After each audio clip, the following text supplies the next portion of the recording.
This is nice. This is amazing. I know that you're all clapping for Tarana and not myself. That's not true. But I'm pretending you're clapping for me too. So thank you so much.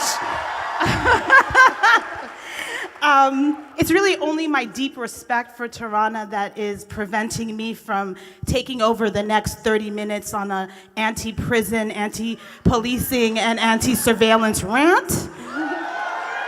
I'm gonna control myself until I get off here, and then I'll be on Twitter ranting, so check me out there later on. And I apologize in advance, I'm dealing with allergies, and the allergies are winning, so I'm really, really excited to be here with you, and I have such, just deep respect for you and your work. Thank you, sis, I feel the same way. And yeah, so we're gonna have this conversation and see where it goes. So I thought it would be good just for us to start with you talking a little bit about how you got involved in addressing sexual violence, what brought you to this work. Yeah, well, hello, Allied Media. Feels like this is one of those instances where it feels like you with your tribe, so I'm glad to be here. I started doing social justice work, organizing work early at 14. And I was a part of an organization, 21st Century Youth Leadership Movement. And 21C, okay. And did mostly racial justice, economic justice, political justice kind of work for a long time. But I'm also a survivor of sexual violence. And at some point, it became really clear to me that there was no entry point to talk about sexual violence in our groups, in our circles. Really, there was never a chance to even talk about gender. And as I was progressing and doing organizing work, I was also working with young people, and particularly young women of color, black girls, and black and brown girls, and seeing them come to me all the time with this trauma, same trauma that I recognize in myself. And so at some point, there's lots of different, I think about the founding of Me Too in a lot of different ways, but really sort of brass tacks, at some point, when I would go to these community meetings we would have and say, I'm dealing with 7th and 8th graders. I was in Selma, Alabama, which is a relatively small town. And so the program we were running for these girls was set up so that almost every 7th and 8th grade girl had to come through our program at some point. And I would venture to say something like 3/4 of them had some story or some experience, something that connected them to sexual violence in a very specific way. And I would go to these community meetings and we would talk about, okay, we gotta organize around this and we gotta do that. And I would say, y'all, we gotta do something about this situation. And the response was always, well, we need more counselors in the school. Or, we trying to deal with this sort of individual, separate problem. And I'm like, these children are in our community. So that means we have a community problem, you can't have if you have a group of 100 children and 75 of them have been touched by sexual violence and they live in your community, then you have a community problem. And so it became really clear that this group of people weren't gonna do it. And so me and some sisters kind of got together, like, what can we do? And it started as just sort of intervention, prevention, kind of, we need to give these young people language, and we need to connect them to something greater than themselves so that they understand that this thing happened to you, but it doesn't define you. They already felt whatever kind of connection to us, so if I say, this happened to me too, then at least I would watch how it would give them a sense of power, and it would make them feel visible. And I also believe that the survivors have answers. I'm sure we'll probably get to some of this. But you also can't ask people who have survived sexual violence to organize around it without giving them ways to heal individually. And so the work became both. Yeah.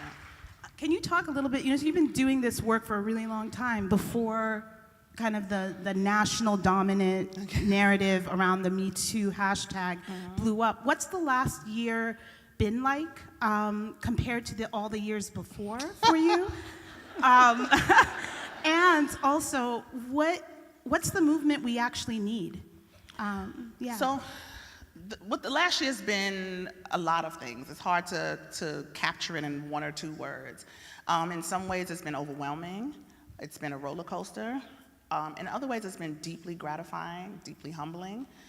And I have, the part about it that I am really, really excited about is the possibilities that have opened up. And yes, those possibilities have opened up for all kinds of reasons unrelated to me as a person, but I actually don't care about that. I just care about the fact that they exist. Yeah. And so, you know, this has been sort of a rough road to navigate. As a matter of fact, our team, Blackbird Communications, shout out. Y'all know Blackbird? They came in very early, and this is the power of community, right? When I started this, I was deer in headlights. I also didn't know where it was going. It could have been a couple of days or a week or a month. It could have been nothing. And having somebody who was grounded in media and narrative and all of that to come in really early and support and like undergird what was happening helped me get really intentional really fast. So yeah, the year has been a lot. The movement that we actually need is the movement that we have. And what I mean by that is the Me Too movement. I get questions all the time about what the you know, who's left out, who's in, who's out, all of those kind of things. And my answer to that always is, well, it's multi-layered. But my answer to that is, one, this movement, if you define this movement by how the media says it is, then you will definitely be left out. If you allow the media to tell you what the Me Too movement is, then none of us are included in that.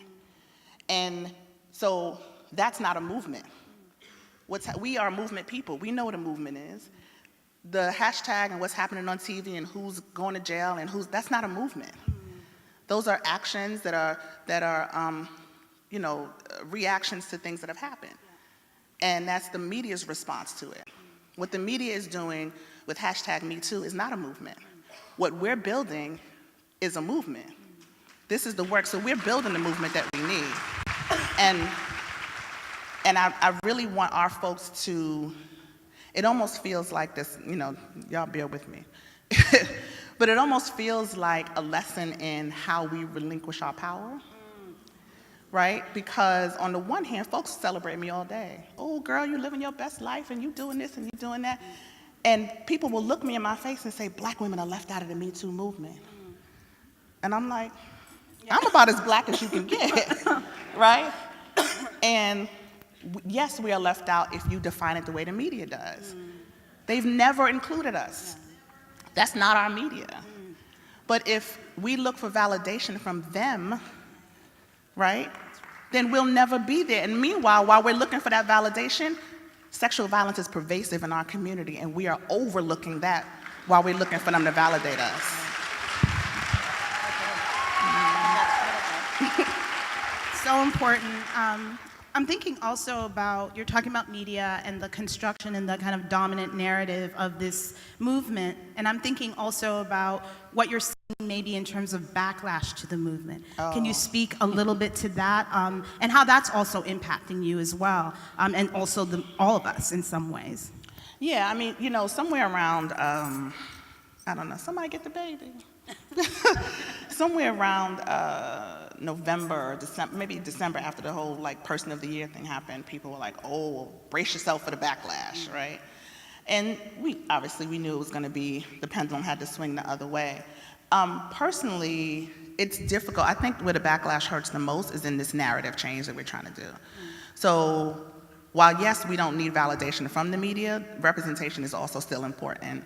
And as much as we can get, you know, it's the fastest vehicle to get the widest message out.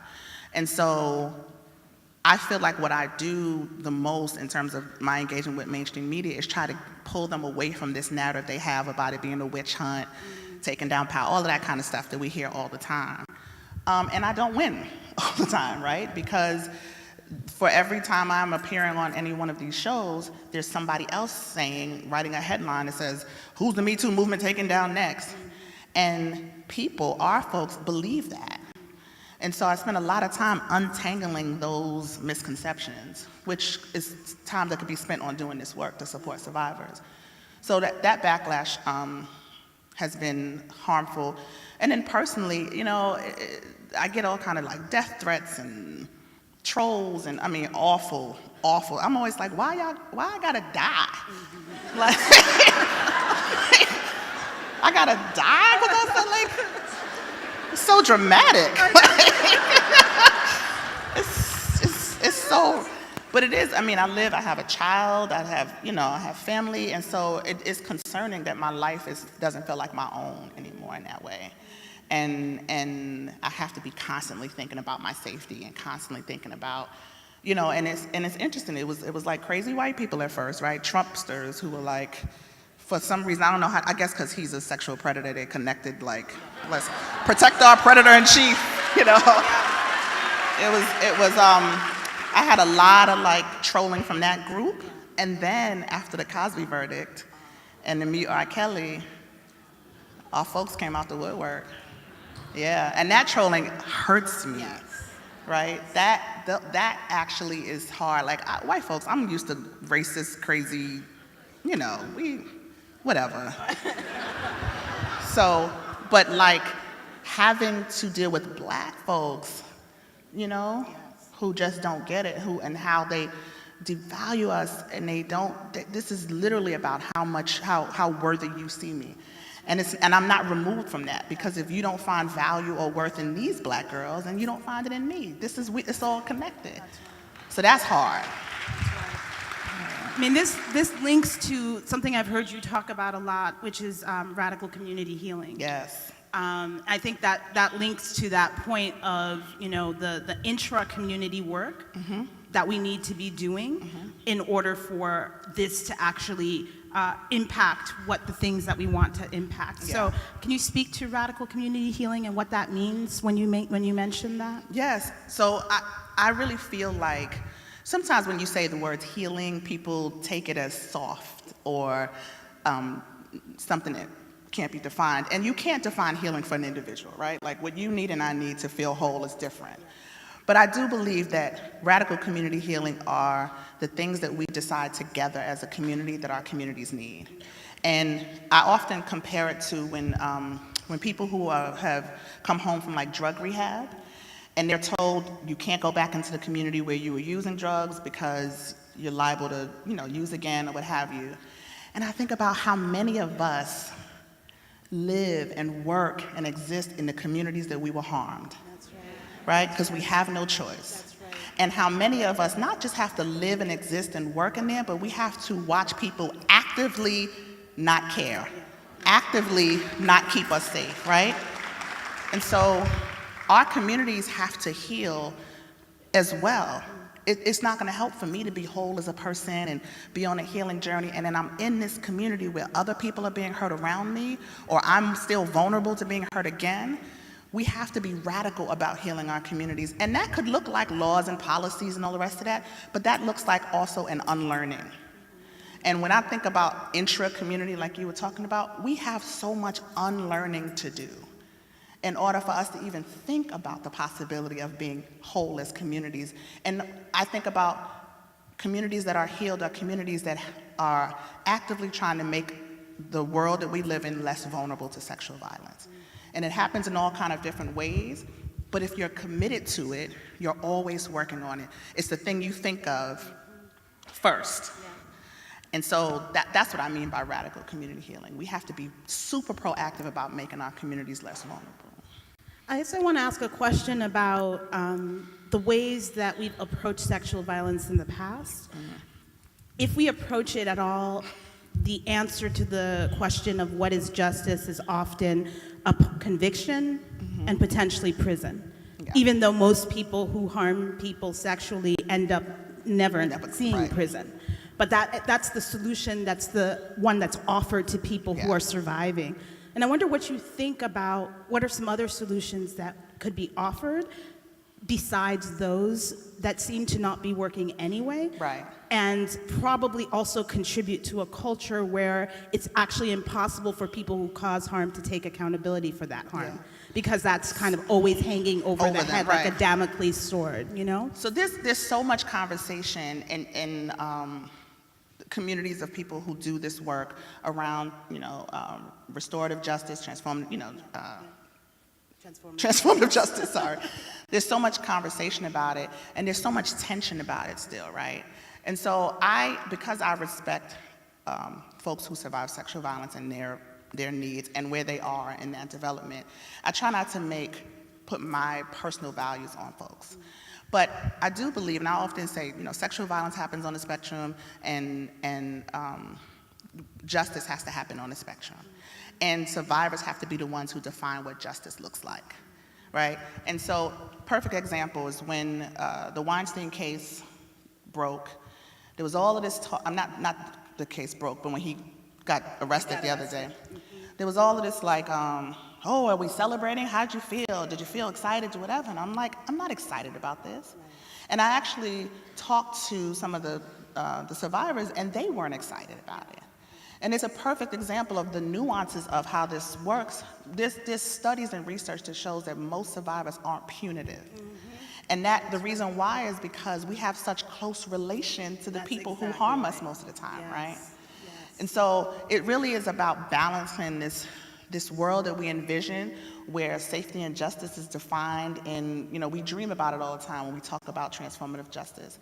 And so I think part of our work is teaching people how to dream about a different world while actively being safe in this world. That's right. I think we don't have that much time left, and I want to talk about two things. I want to talk about the question of survivorship that you brought up. There was a plenary this morning that was terrific with many people who've been doing work around these issues for many years, talking about sexual harm, talking about violence, talking about survivorship. Amita made a very good point. Yes, really made a terrific point. Sorry. This morning about the thing that is always a thing for me, which is the desire to make survivorship a monolith. Yes. And to make it like it's one way to survive. And when you're outside of those ways of surviving, then I guess no one wants to actually deal with you. And also the point that is really difficult to say, which is to say that because survivorship looks different, and because we're so, people then say, well, how can we come up with a unified way of addressing sexual harm? I'd like you to speak to the differentiation between survivorship. We can be, I think, supportive of each other. We can be in solidarity of each other, as survivors, without making it just one way. We're all alike kind of way. Absolutely. One of the things that I feel trepidation about is the fact, and obviously we encourage survivor language, right? That people move from victim to survivor, blah, blah. We definitely encourage that. But as I'm out in the world and on the road and talking to people all the time, and I say survivor, survivor, survivor almost ad nauseum, just every day. One of the things that I'm always thinking about is I don't want to create this idea for people that there's an ideal. Yeah. So I have young people come up to me all the time who are like, oh, I can't, one day this happened to me and I want to be like you one day, one day I'll be healed, or one day I'll be whatever. And I'm like, I want to try to figure out how to shift the conversation from I'm a survivor to I'm surviving. Yeah. And we need to really dig into what survival looks like. And that it's not there's a way in which we talk about survivorship that makes it feel like this really beautiful thing. Right. An end. Right? Yes. And there's an end. And then, and I'm healing. I'm meditating every morning. And, I live this, and it's ugly. Yeah. And regardless of, and there's an ugly underbelly to it that we have to be honest about. And so people ask me all the time about self-care. Like, how are you taking care of yourself? I'm like, I eat cake and burgers and French fries. And I watch Law and Order marathons or, stuff that we shouldn't say at allied media conferences, but whatever. But that's okay. But there's a judgment. You're right. I do agree. There's a judgment about how you're supposed to survive. Yeah. And so, the reason why Me Too I think is powerful is because there's no preconceived notion about what your Me Too means. Yes. And the connection is not about, oh, you was raped in college and you was raped in college. It's not about that. It's about you're holding this trauma and I'm holding this trauma. You're figuring it out and I'm figuring it out. There's a thing I see when I look in your eyes that I recognize. You have that, I have that too. And this is where we have connection. And so I hope that through our work that we help people to understand that survivors look different, act different, you know, respond differently, but we want similar things. And there's always a place, even if we think of justice differently, even if we think of survivorship differently, we can always lean into our commonality. Because there's an undergirding there that we all have, and we can lean into that, and that's where we can work from. So I'm getting to wrap it up? giving the wrap-up sign like crazy. It's Sorry. like this. Yeah, I got a plane to catch, y'all. Okay, I'm sorry. so we're going to do that. We're going to get off the stage, and I just want to say, this is the Say Her Name Week of Action that's happening around the country. Yes. And really important to pay attention to that. Absolutely. We did not have a chance, we did not have a chance to talk about what's next and the work that I know, Tarana's that's gonna the be big doing. question. Well, let me say, I'm gonna get off the chair like, you know how Like the we're going to pictures be moving we're gonna slowly, be moving, right? exactly, So- towards the edge of the stage. There is a lot Okay. coming. Our website is metoo.mvmt.org. We're building an online community. Perfect. We have programs that'll be rolling out in the fall. All right, bring it. It's gonna be lots of lovely We're moving things. off the stage. Thank you. Thank y'all. Bye.